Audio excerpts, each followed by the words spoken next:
হচ্ছে, কারণ আজ আমরা বাস চালাবো না, বরং আকাশ দাপিয়ে বেরাবো। হ্যাঁ, আজ আমি আপনাদের জন্য এনেছি একটি দুর্দান্ত ফাইটার জেট মড রিভিউ। চলুন দেখি কেমন এই মড, আর কি দারুণ সব ফিচার রয়েছে এতে। প্রথমেই দেখে নেওয়া যাক এই ফাইটার জেটটি দেখতে কেমন। এটি দেখতে অনেকটা F-16 ফাইটার জেটের মতো, পুরোপুরি মিলিটারি স্টাইলের ডিজাইন। আপনি কি লক্ষ্য করেছেন, মডেলিং, টেক্সচার, এমনকি মিসাইল এবং ডিটেইলিংও একদম বাস্তবের মতো। এই যে ককপিটের দিকে একটু নজর দিন, এখানে আমরা দেখতে পাচ্ছি একটি পাইলট মডেল, যা অনেক মডেই থাকে না, এবং ভিতরের ড্যাশবোর্ডটিও বেশ স্টাইলিশ।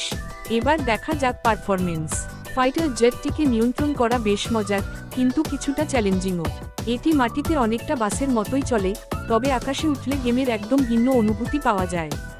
এক্সিলারেশন বেশ ভালো, এবং সর্বোচ্চ স্পিডও বেশ চমৎকার। তবে এখানে কি আমরা কোনো বাস্তবসম্মত ফ্লাইট ফিজিক্স পাচ্ছি? না, একদম প্লেন সিমুলেটরের মতো নয়, কিন্তু মজার জন্য ঠিক আছে। এই মডের সবচেয়ে চমৎকার দিক হলো এর অস্ত্রসজ্জা। যদিও এগুলো শুধুমাত্র ভিজুয়াল ইফেক্ট, তবে মডটির আসল আকর্ষণ বাড়িয়ে দেয়। চলুন এবার দেখে নেওয়া যাক এই মডের ভালো এবং খারাপ দিক। ভালো দিক: দুর্দান্ত ডিজাইন এবং রিয়েলিস্টিক লুক। স্পিড এবং কন্ট্রোল সহজে শেখা যায়। ফাইটার জেটের অনুভূতি অনেক মজাদার। খারাপ দিক: ফ্লাইট ফিজিক্স খুব বেশি উন্নত নয়। গেমের বেসিক ম্যাপে প্লেন ওড়ানো কিছুটা আজব লাগে। অস্ত্র ব্যবহারের কোনো বাস্তবসম্মত